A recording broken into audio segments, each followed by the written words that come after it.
There's something almost magical about the way stories linger in the air long after the last page is turned, isn't there? Especially those tales woven with threads of mystery and ancient wisdom, like the ones hidden within the tales of Beetle, the Bard. Tonight, as the soft glow of this candle, etched with runes older than memory, flickers across the pages, we're about to uncover the secrets tucked inside one of the most enchanting stories ever whispered, the tale of the three brothers. And I'd love to know, where are you joining us from right now?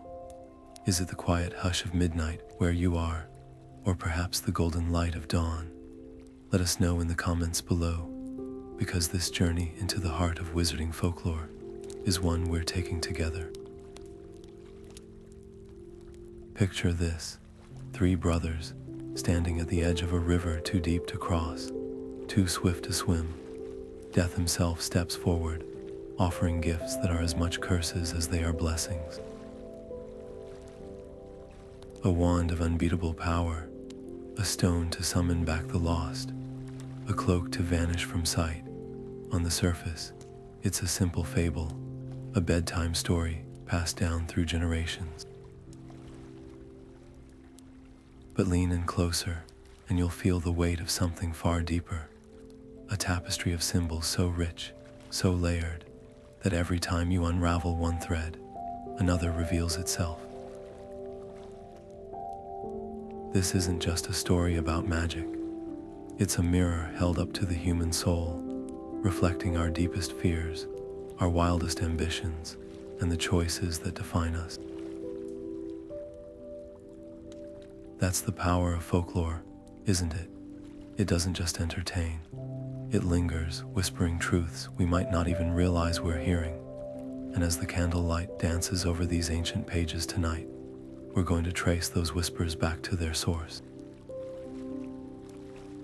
We'll explore how J.K. Rowling wove centuries of myth and meaning into this deceptively simple tale, and why its lessons about power, mortality, and humility still resonate so powerfully today. So settle in, wherever you are, whatever the hour, because by the time we're done, you'll never look at the tale of the three brothers, or yourself quite the same way again. Antioch Peverell, the eldest brother, stepped forward with the confidence of a man who believed the world owed him victory. When death fashioned a wand from the branch of an elder tree, wood so powerful it hummed with restless energy, Antioch saw only triumph, never stopping to question why death would gift him such a thing so freely. Can't you almost see him, chest puffed out, fingers tightening around that sleek, dark wand as if he'd already won? But here's the haunting truth the tale whispers to us: the elder wand was never truly his.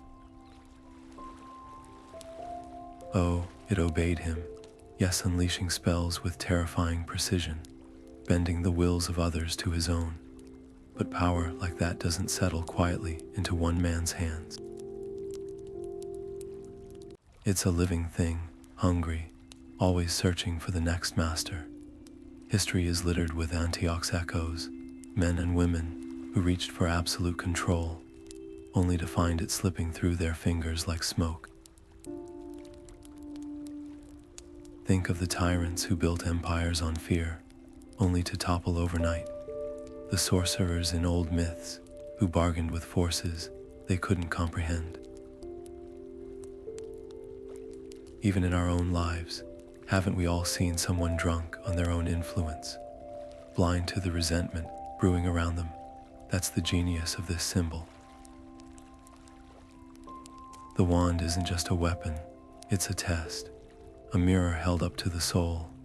Antioch didn't lose his life because the wand failed him. He lost it because he never understood that true strength isn't about domination, it's about wisdom.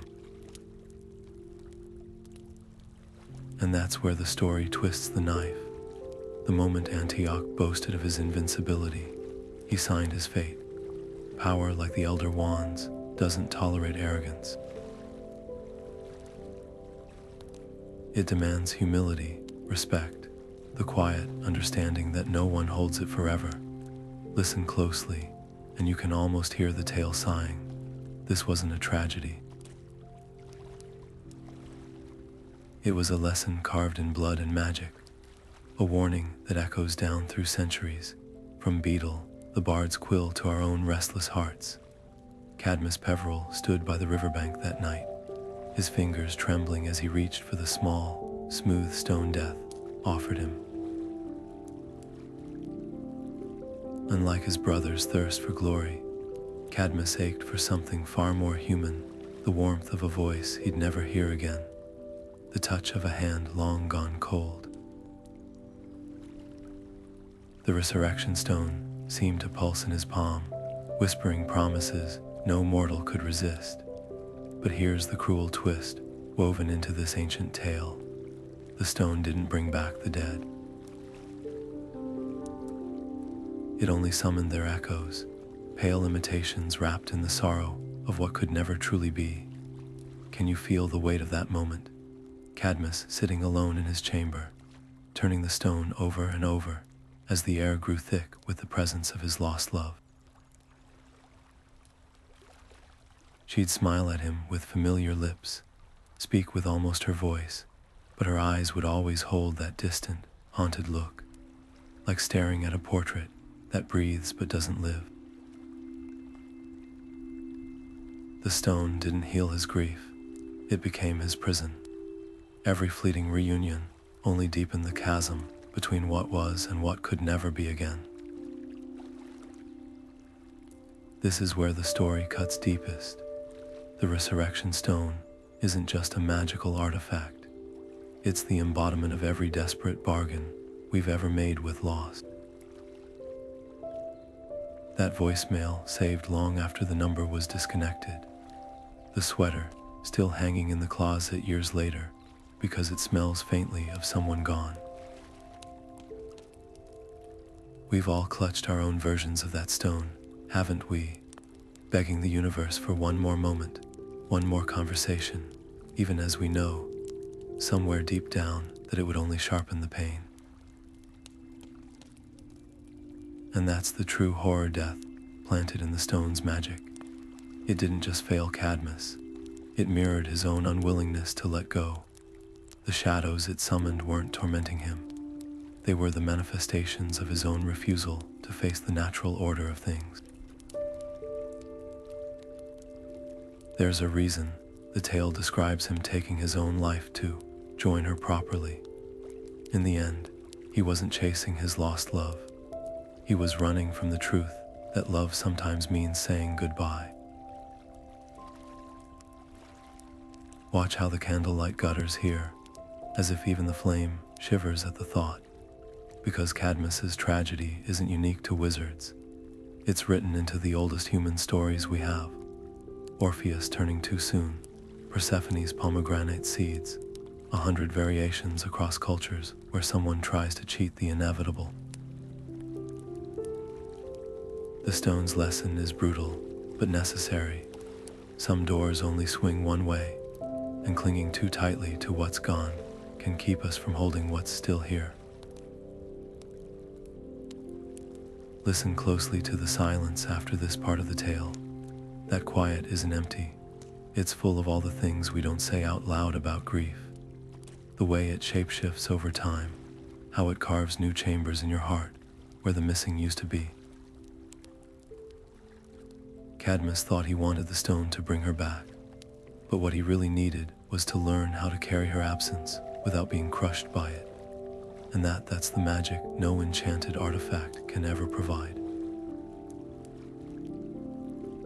Ignatus Peverell stood apart from his brothers the moment death's cloak settled over his shoulders, not with a flourish, but with the quiet grace of falling snow. Where Antioch grasped and Cadmus clung, Ignatus simply stepped back, letting the fabric ripple around him like a second shadow. There's something profoundly gentle about this moment, isn't there? No grand speeches, no bargaining, just a man who understood what his brothers never could, that the greatest power often lies in knowing when to walk away. The cloak didn't make him invincible. It didn't rewrite the rules of life and death, but it offered something far more precious: time. Time to raise his family, to watch the seasons change without fear, to grow old in a world that so often steals such ordinary miracles from wizards and muggles alike. That's the brilliance of this symbol. Unlike the wand's roar or the stone's whisper, the cloak works in silence, not by conquering death, but by respecting its rhythm. It's the choice to savor the moments between, rather than raging against the inevitable. Think of how often we miss this lesson in our own lives. The frantic chase for more and more success, more possessions, more control, when true peace might lie in stepping aside, in letting go of the need to be seen, to be victorious. Ignatus's cloak wasn't just hiding him from death. It was hiding him from the toxic hunger that consumed his brothers.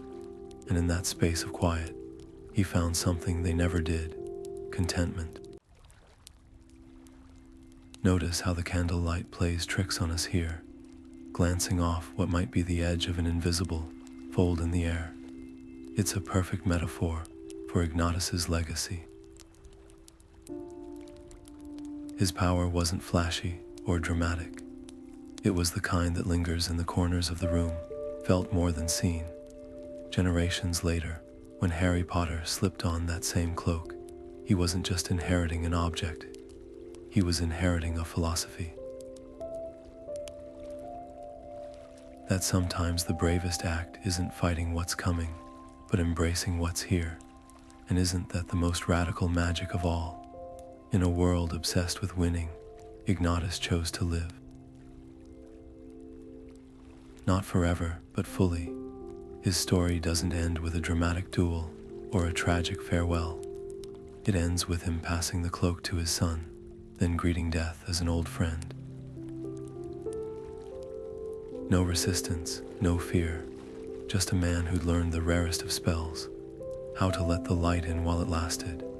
That empty chair by the fire isn't really empty, you know. It's where Ignatus sits in every telling of this tale, not as a ghost, but as a reminder that the quietest choices often echo the loudest, that sometimes the best way to outwit death isn't with power or longing, but with the simple, sacred act of living well. The bridge in the tale of the three brothers isn't just a crossing over water. It's a threshold between worlds. It's wooden planks groaning under the weight of every soul who's ever stood where certainty ends and the unknown begins. Picture it with me now, that fragile arch, swaying slightly in the wind, its ropes frayed with age. Each step the brothers took was a choice, a test disguised as a path. And isn't that just like life? Those moments when we hover between who we were and who we might become, leaving home for the first time, holding a newborn's hand, facing a loss that reshapes us. The bridge doesn't just lead to death.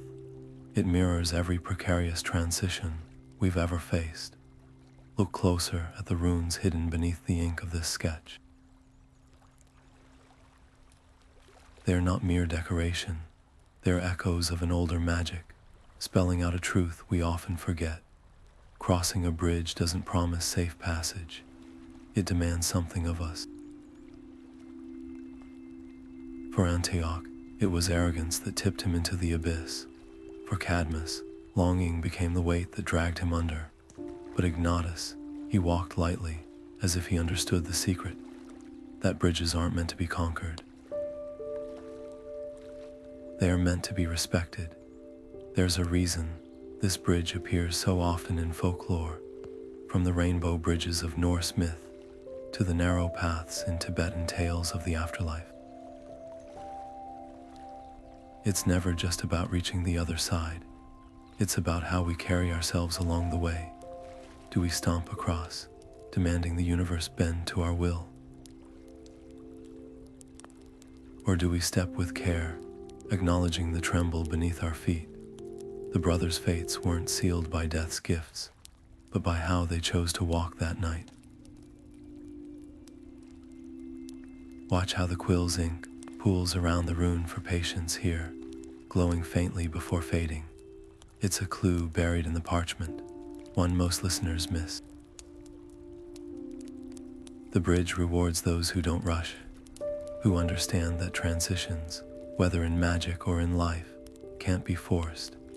Think of the seasons shifting, the slow unfurling of a fern, the quiet way grief softens over time. Nature's bridges are built on rhythm, not haste, and that's the final lesson hidden in the creak of those planks. The brothers could have turned back,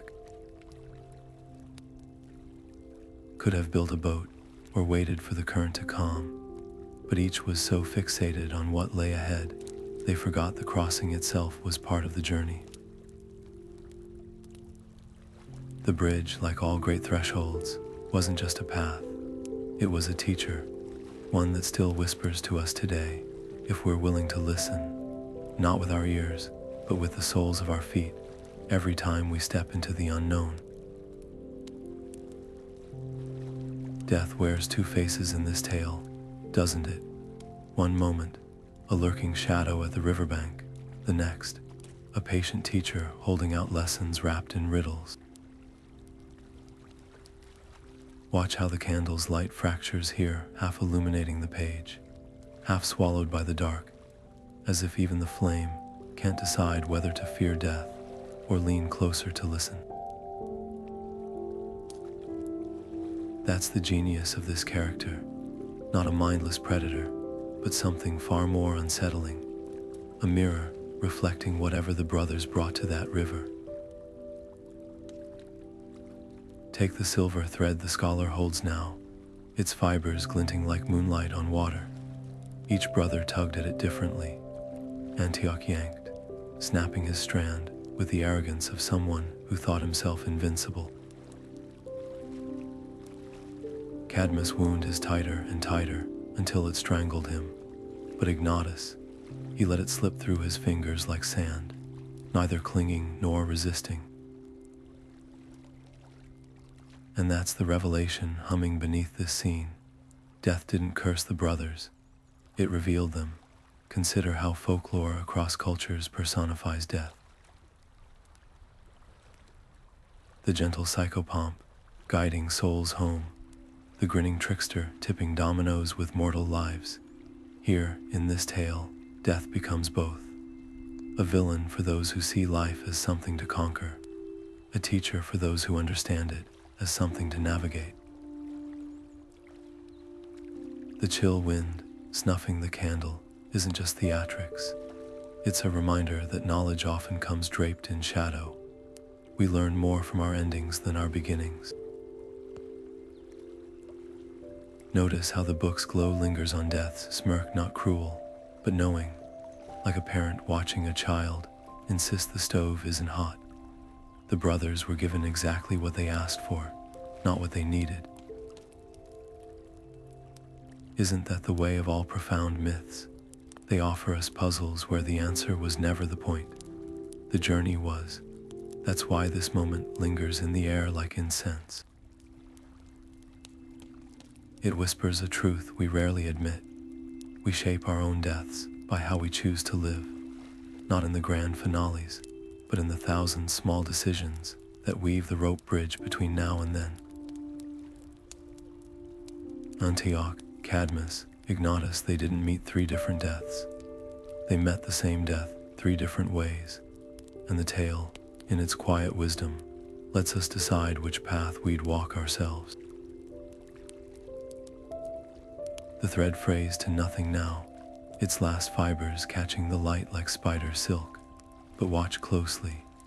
However the brothers fell, their stories didn't end at the river. They rippled outward, twisting into legend, into warning, into comfort for those who still sit by firesides wondering how to face the dark. That's the final twist of death's lesson. Even endings are beginnings in disguise. The Elder Wand's lineage reads like a chronicle written in blood, each master's name a flicker of flame before the darkness swallows it whole. Antioch Peverell's boastful cry still echoes in its wood, his throat slit as he slept, the wand pried from fingers still warm. Then Egbert the Egregious, who won it in a duel so brutal, the battlefield flowers bloomed scarlet for decades. Next, Godlot, rotting in his own cellar, scribbling mad prophecies about the wand's whispers until his own son sealed his fate. The parchment shivers as we speak the names, as if the very air recoils from their memory. Power like this doesn't settle, it slithers. Even the noblest bearers couldn't escape its gravity. Take Barnabas de Verel, who swore to use it only for healing, until the day he turned a rival's bones to dust in a fit of rage, or Loxias, who wept over his murdered mother's body, then used her killer's skull as the wand's new core. The scholar's fingers tremble now, not from fear, but recognition, because the curse isn't in the wand, it's in us. That primal part that mistakes strength for safety, control for peace. Listen, that metallic clink in the distance. It's the sound of Gregorovich's workshop, where the wand sat displayed like a trophy until Grindelwald shattered the glass. Even Dumbledore, wisest of wizards, kept it hidden like a shameful secret, knowing no one holds this power lightly. The wand doesn't corrupt, it reveals. Strips away our pretenses until all that's left is the raw, pulsing truth of who we become when no one's watching. Watch how the ink bleeds around this passage, forming shapes like grasping hands. Every owner thought they'd be the exception, the one who could wield glory without becoming monstrous, but the wand knows better. It's seen this story play out too many times, the slow creep of arrogance, the way justifications twist until murder feels like justice. Even now, its shadow stretches across these pages, whispering the oldest lie of all. This time will be different. The candle gutters suddenly, plunging us into momentary darkness. When light returns, the book's cover shows not the scholar's reflection, but a mosaic of faces: Antioch's sneer, Grindelwald's fanatic grin, Voldemort's serpentine smile, all melting into one another. A warning etched in phantom ink. The wand doesn't change hands, it changes people, and its final lesson is the cruelest of all, that the price of absolute power isn't paid in gold or spells, but in the pieces of ourselves we barter away to hold it. That faint rustling isn't the turning of pages, it's the sound of another name being added to the list. Always another name, always another hand reaching for what should never be held. The stone rolls with a quiet, deliberate motion, as if guided by invisible fingers, stopping just shy of the table's edge, teetering between presence and absence. It's the same hesitation Harry Potter felt in the Forbidden Forest, his palms damp around that small, unassuming object. The resurrection stone doesn't glow or hum with power. It simply is, heavy with the weight of all the hands that have gripped it, all the voices that have begged just one more word, one more glance. And isn't that the cruelest trick of its magic? It doesn't resurrect, it reflects. Listen, that rustle in the trees beyond the candle's reach. Can you hear it? The almost voices of Lily, James, Sirius, Remus. Not quite solid, not quite gone, They step from the shadows like figures in a dream, their eyes brimming with everything they cannot say. Harry's breath catches, not from fear, but from the unbearable nearness of them. Close enough to touch, yet forever out of reach. That's the stone's true curse. It doesn't bridge the gap between life and death. It widens it until the chasm aches like a fresh wound. There's a reason this moment in the forest echoes Cadmus Peverell's tragedy centuries later. Both thought they were calling back the dead, but the dead don't return, not really. They linger as echoes, as love distilled into its purest, most painful form.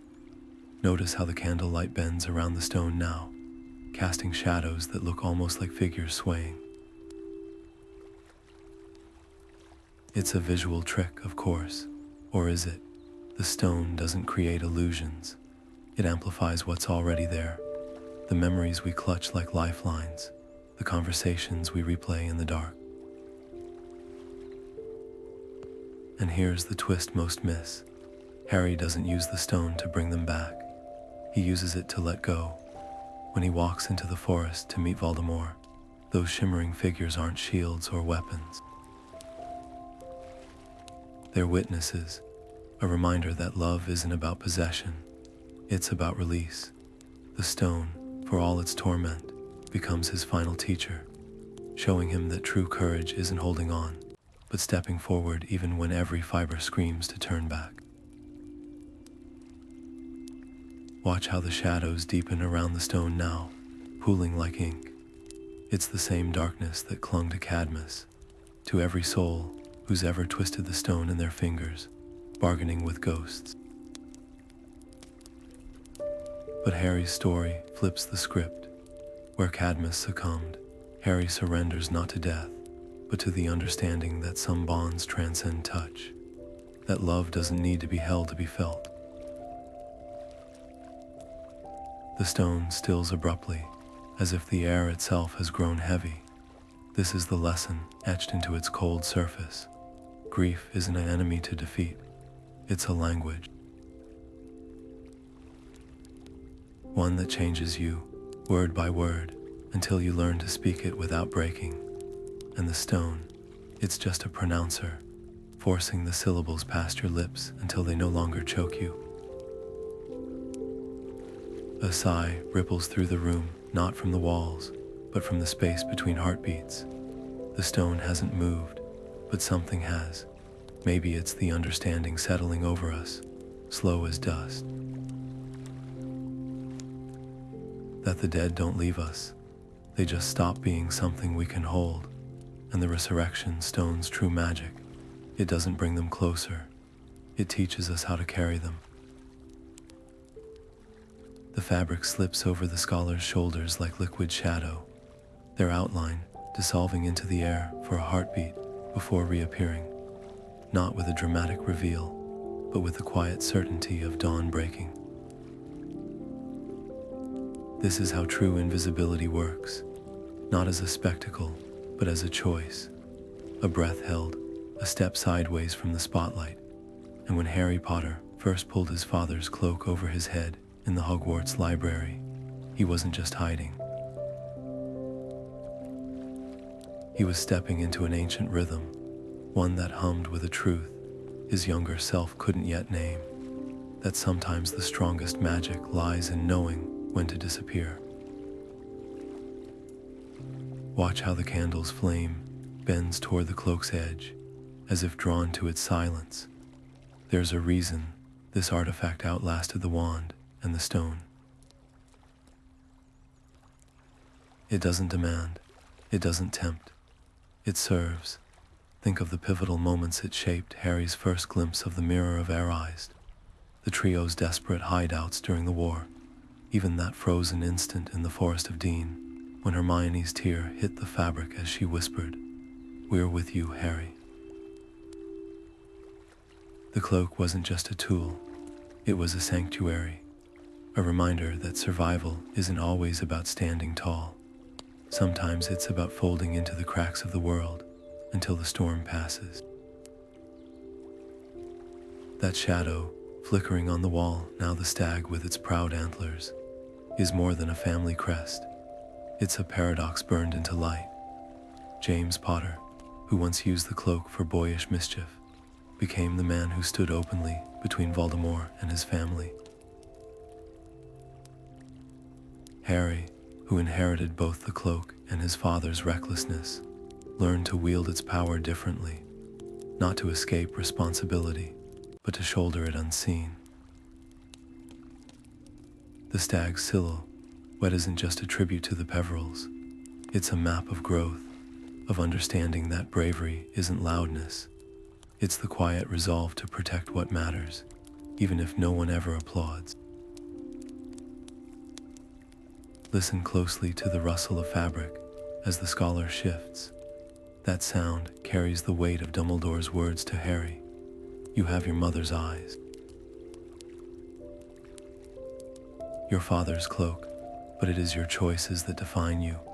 The cloak's greatest magic wasn't concealment, it was perspective. Every time Harry ducked beneath its folds, he saw the world from the margins. Noticed what others missed, learned that power isn't in being feared, but in seeing clearly when others are blind. The candle flares suddenly, and for a moment, the entire room seems to ripple. Not with invisibility, but with something far rarer, understanding. The cloak's legacy isn't about avoiding death. It's about embracing life fully, fiercely, but without the need to dominate or possess. Ignatus knew it, so did Harry, and now, as the stag's shadow fades into the wall, the lesson lingers like the scent of old parchment. The strongest magic leaves no trace at all. Just a space where love once stood, unseen but unshakable. 3 chess pieces stand illuminated on the board. The king's crown, gleaming with the elder wand's gold. The knight's armor washed in the resurrection stone's silver. And the humble pawn, shimmering with the cloak's near invisible sheen. Watch how they tremble as the incantation curls through the air, not just as symbols, but as living echoes of the brothers' fates. The king, regal and rigid, falls first, not with a slow teeter, but a sudden crash that shakes the board. Antioch's legacy in a single motion, power that couldn't bend, so it shattered. Now the knight. Oh, the knight's fall is slower, more agonizing. It lists sideways, clinging to the edge of the board as if resisting gravity itself. Cadmus's desperate grip on what was lost made his descent inevitable, yet painfully drawn out. But the pawn, it moves with quiet purpose, stepping past the fallen pieces toward the board's far edge. No fanfare, no struggle, just the steady understanding that survival isn't about dominating the game, it's about outlasting it. The colors pulse brighter as the pieces settle, revealing the deeper pattern here. These aren't just chess rolls, they're archetypes carved into the bedrock of storytelling itself. The king, the conqueror who believes the throne is his birthright. The knight, the romantic who charges headlong into battles of the heart. The pawn, the overlooked strategist who knows the secret strength of small, careful steps. Every hero's journey whispers this truth. The flashiest roles often meet the messiest ends, while the quietest players slip through the cracks in the system. Lean closer. That faint hum vibrating the pawn isn't magic, it's recognition. Ignatus's path mirrors the most subversive folktales, where the third son's humility outshines his brother's bravado. Russian fairy tales where Ivan the Fool wins the kingdom by sharing his last crust of bread. Celtic myths where the youngest daughter's kindness unravels, curses her sister's ambition tighten. Even in Arthurian legend, it's the unassuming squire who pulls the sword from the stone, while the knights strain and sweat.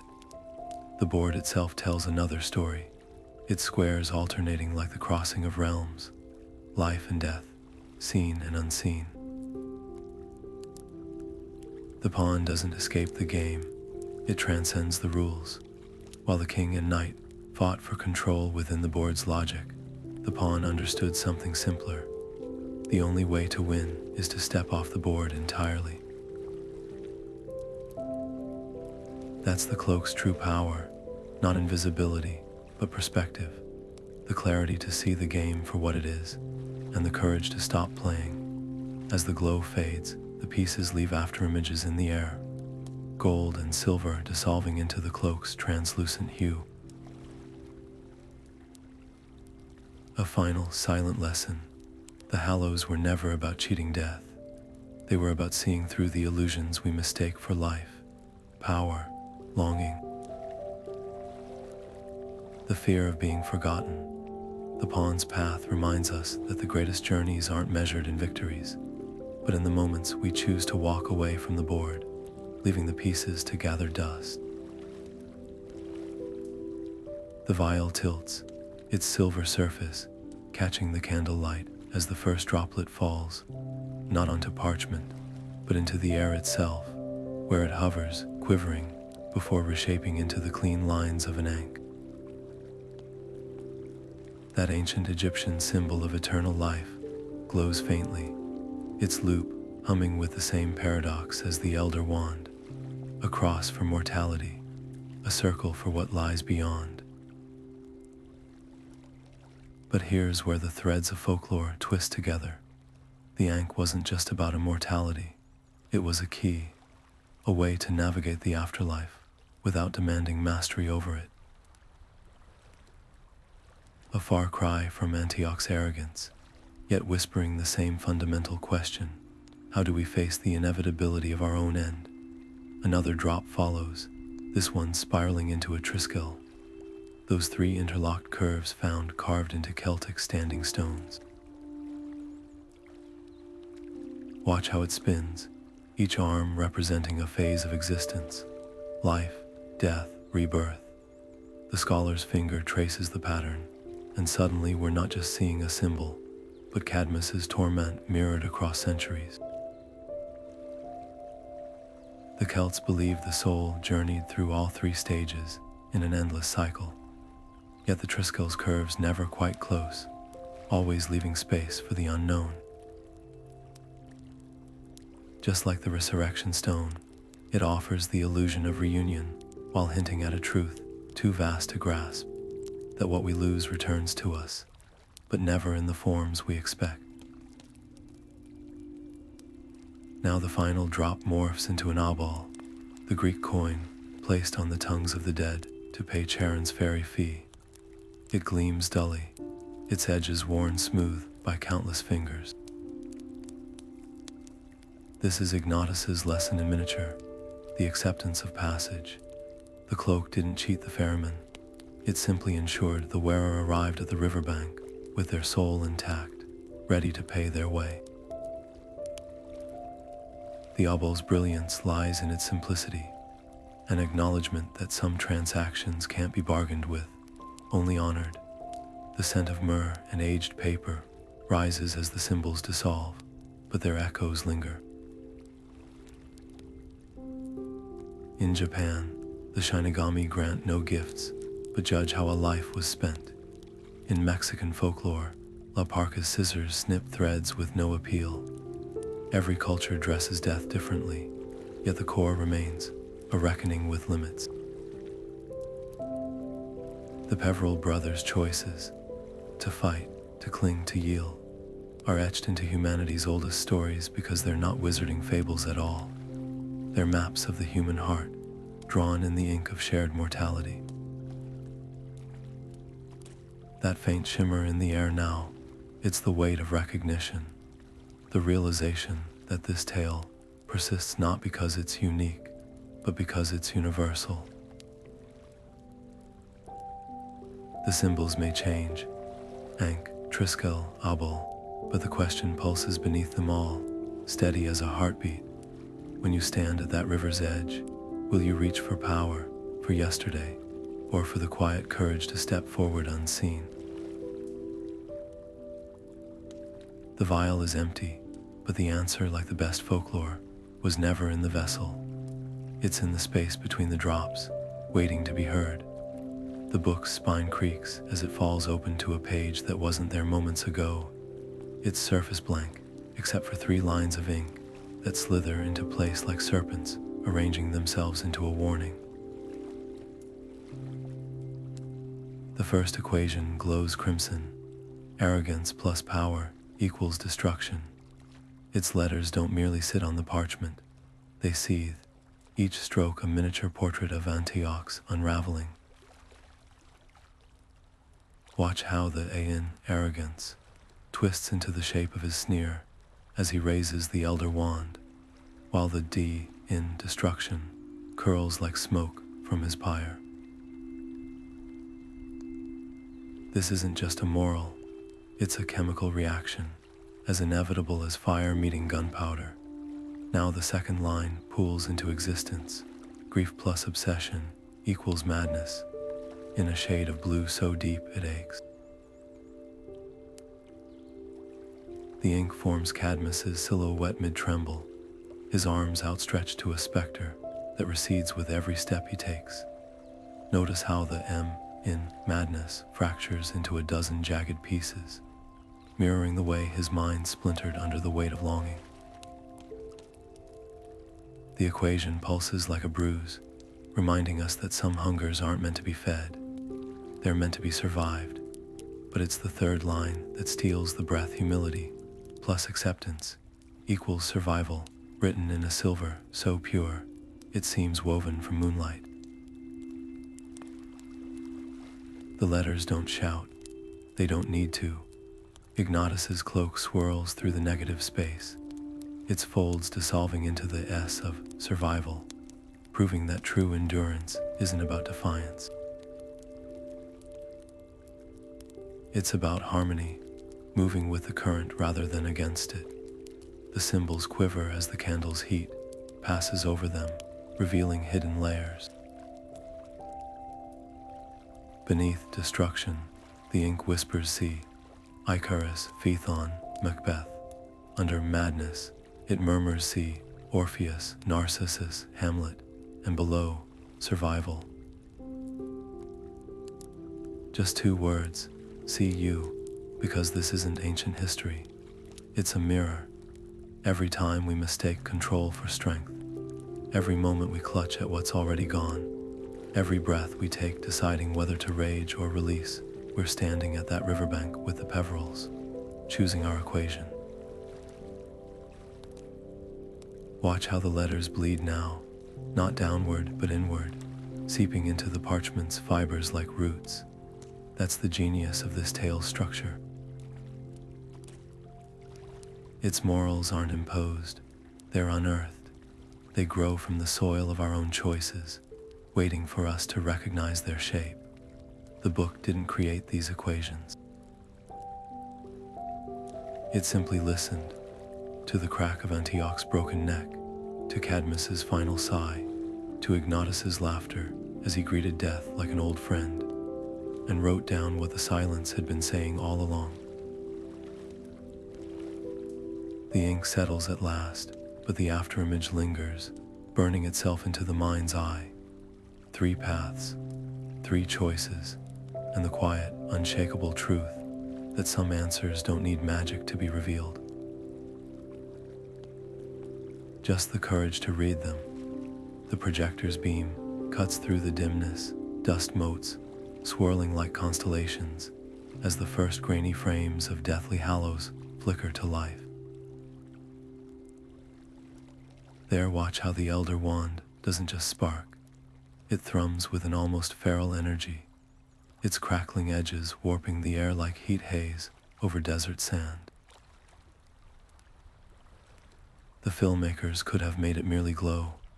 Instead, they gave it a heartbeat, an insistent, hungry pulse that matches the tempo of every wizard who ever craved it.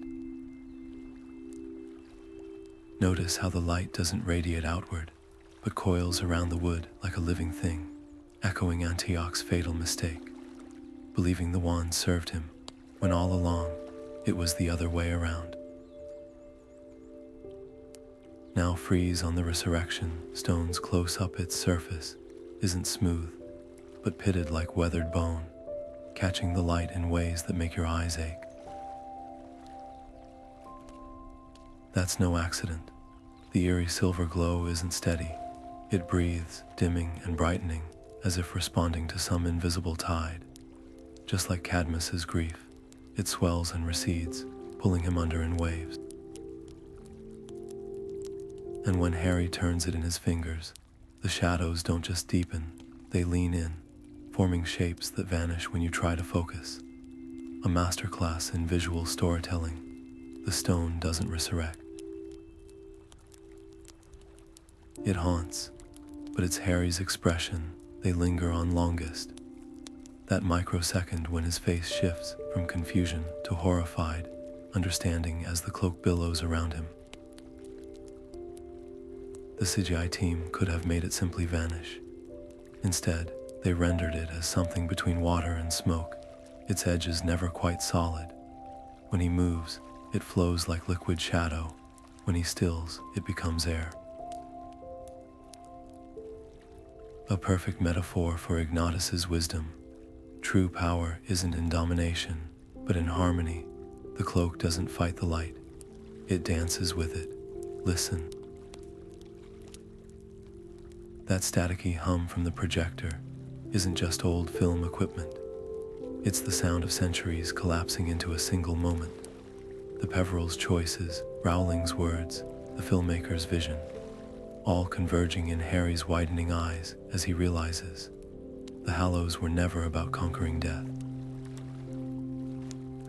They were mirrors, each reflecting a different way to walk the path every human walks. The crackling wand for those who rage, the whispering stone for those who linger. The silent cloak for those who step lightly. The frame stutters, caught between past and present. For a heartbeat, Harry's face overlaps with Ignatus's imagined features, not in appearance, but in expression. That quiet, terrible clarity, because understanding the Hallows isn't about magic.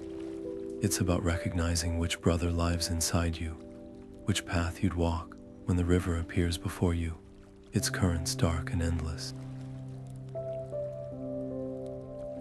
The film reel may end, but the choice remains flickering in the dark long after the credits roll. The candle's flame dips low, casting elongated shadows that stretch like fingers across the walls. And in their dance, we see the brothers not as wizards, but as fractured reflections of the human psyche. Antioch's flaw wasn't merely arrogance. It was the brittle grandiosity of someone who mistook dominance for worth. Every swing of the Elder Wand was a desperate performance, a plea to an audience he couldn't see. Narcissism, in its purest form, isn't self-love. It's the hollow hunger of a soul that can't bear to be alone with itself. Watch how the light catches the mirrored shard, now how easily our own faces slip into the space where Antioch's sneer once was. How many of us have chased validation like a spell, only to find it evaporate the moment we grasp it? Cadmus's silhouette wavers next, his fingers perpetually outstretched toward the stone's cruel illusion. This isn't just grief, it's the paralysis of clinical depression, wearing mourning clothes. The stone didn't kill him, his inability to release the past did. Notice how the mirrors surface clouds when his reflection appears, a visual echo of the way depression distorts time, turning yesterday's warmth into today's unshakable chill. There's a reason so many cultures bury the dead with coins over their eyes, not just to pay the ferryman, but to literalize the truth Cadmus couldn't face. Some debts can't be repaid. Some doors won't reopen. Then there's Ignatus, the rarest of the three, not because he lacked pain, but because he understood its purpose. His cloak wasn't escape, it was radical acceptance. Enlightenment, in folk tales and therapy alike, isn't about transcending humanity. It's about embracing its limits without letting them define you. The mirror clears momentarily as his image forms, revealing not a saint, but a man at peace with being ordinary. Isn't that the hardest magic of all? To walk through life without demanding it bend to your will. The glass trembles now, our reflections fragmenting into a dozen possibilities. Which brother's shadow fits you best? The one who rages against the dying of the light, the one who lingers in its afterglow, or the one who learns to see in the dark? The answer isn't in the glass. It's in the quickening of your pulse as the question hangs in the air. The silent recognition that these aren't just characters in a children's story. They are the voices in every human heart, whispering choices we'll all make someday. Darkness swallows the mirror's surface before any answer can settle. Not to spare us the truth, but to remind us the tale never ends. It only waits, patient as death by the river, for us to meet it where we are. The scholar's quill hovers over the phrase, wand of power, its tip glowing faintly as the alliteration clicks into place. Two sharp W sounds followed by that punch of P, like the crack of a spell hitting its mark.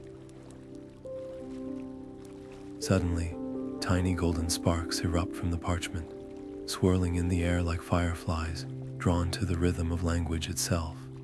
That's the magic of alliteration. It doesn't just decorate, it enchants. It's the same technique Beetle, the bard used when describing swiftly swimming souls in the fountain of fair fortune, or murmuring misty moorlands in the warlock's hairy heart. The repetition isn't accidental, it's incantation, a way to make words stick, not just in the mind, but in the marrow.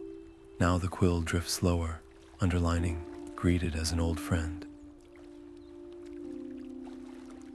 A whisper of mist rises from the page, curling into the shape of a cloaked figure offering a hand. Foreshadowing doesn't announce itself. It lingers in the corners of sentences, waiting for the second read, the moment when hindsight sharpens into clarity. Rowling plants these seeds everywhere.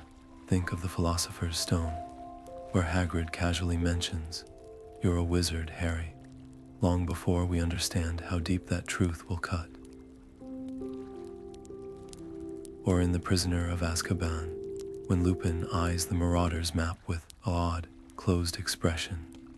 The mist thickens now, forming a bridge between the first casual mention and the devastating payoff chapters later. Foreshadowing isn't just a plot device. It's alchemy, turning casual words into prophecy. But it's the third phrase that makes the quill tremble, unbeatable, yet defeated. The irony lands with a soft, silver chime, the sound of a truth turning inside out. Antioch's wand was unbeatable until it wasn't. The chime resonates, echoing other moments where Rowling wields irony like a silent blade. Snape, the bitter potions master, guarding the school from the man who tormented him. Dumbledore, the wisest wizard of all, felled by a cursed ring he should have known better than to touch. Even the Hallows themselves, objects meant to conquer death, yet ultimately revealing that death can't be conquered, only met with clear eyes. Watch how the ink shimmers where the quill touched it, each literary device leaving its own signature. The sparks of alliteration fade first, then the mist of foreshadowing, but the chime of irony lingers, vibrating in the air like a struck bell. That's the unsung brilliance of this tale. It doesn't just use these devices, it becomes them. The alliteration in the brothers' names, Antioch, Cadmus, Ignatus, creating a rhythm as old as folklore. The foreshadowing in Death's smirk when he hands over the gifts. The crushing irony that the objects meant to cheat him only led the brothers straight to his arms. The quill lifts, but the page keeps glowing, letters rearranging themselves into a final truth. Great stories aren't just told. They're spelled.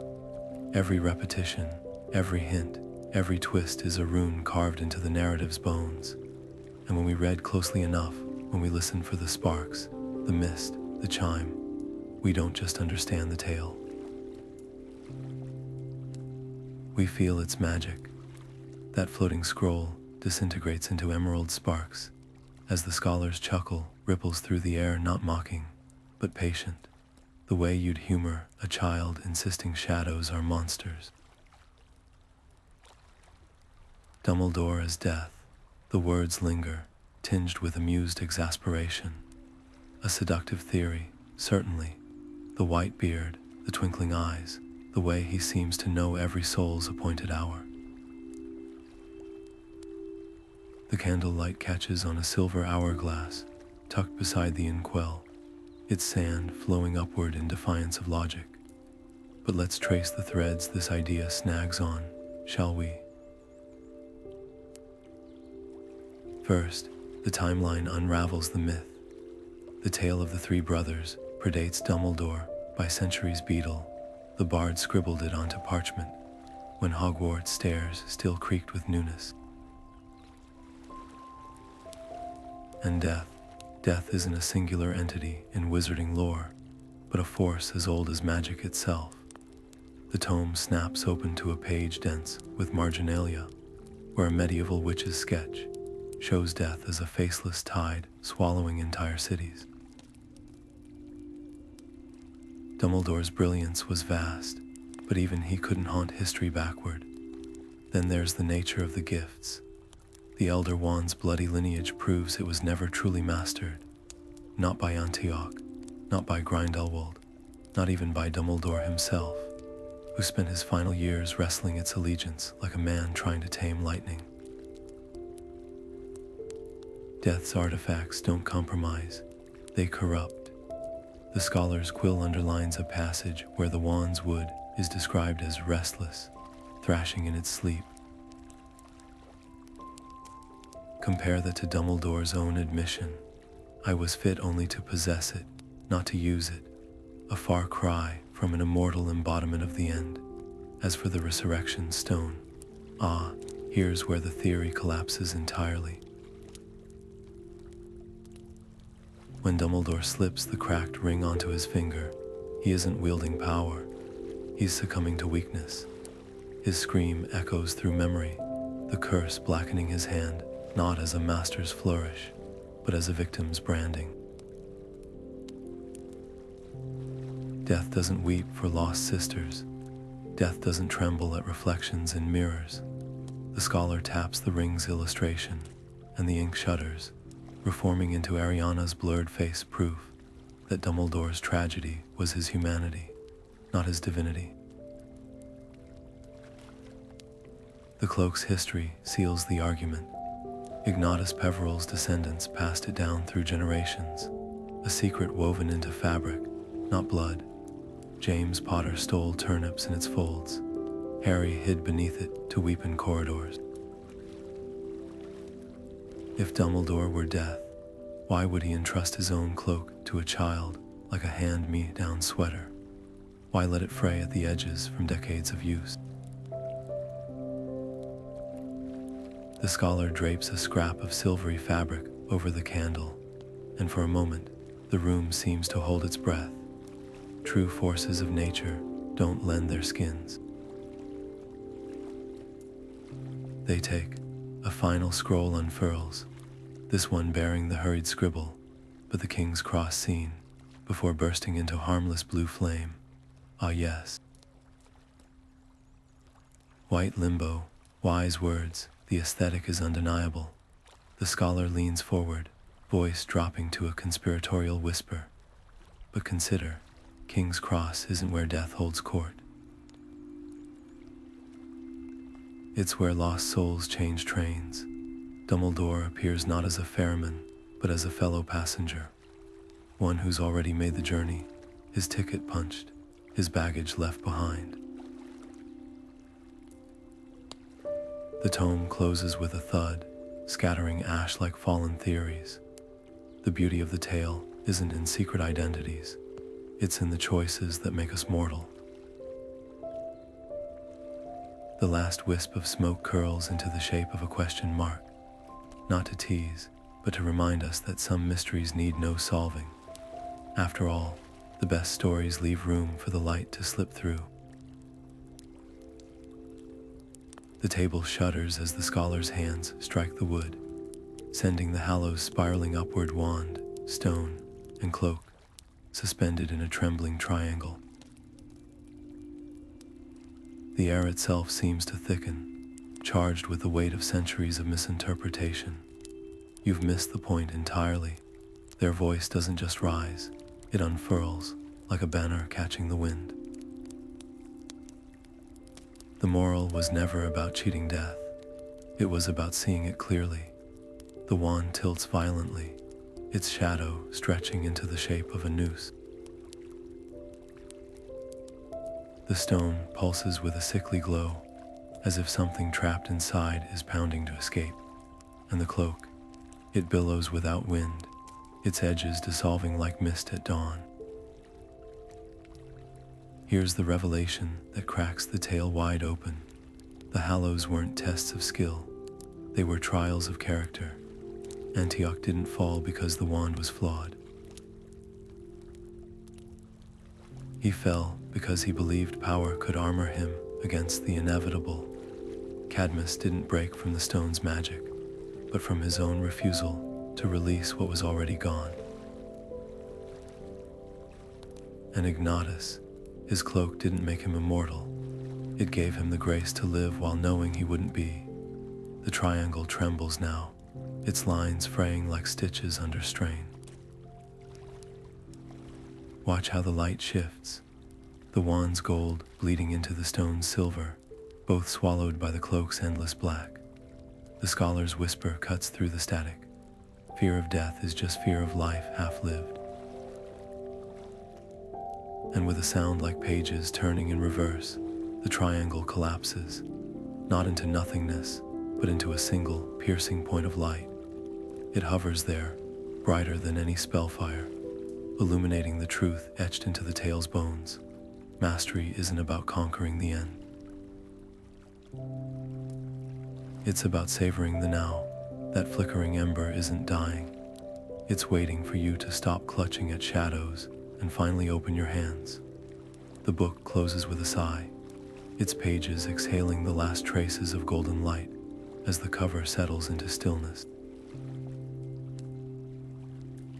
For a moment, the air hums with the weight of all we've unraveled. The arrogance of Antioch, the anguish of Cadmus, the quiet wisdom of Ignatus, not as distant wizards, but as fragments of ourselves. That's the true magic of this tale.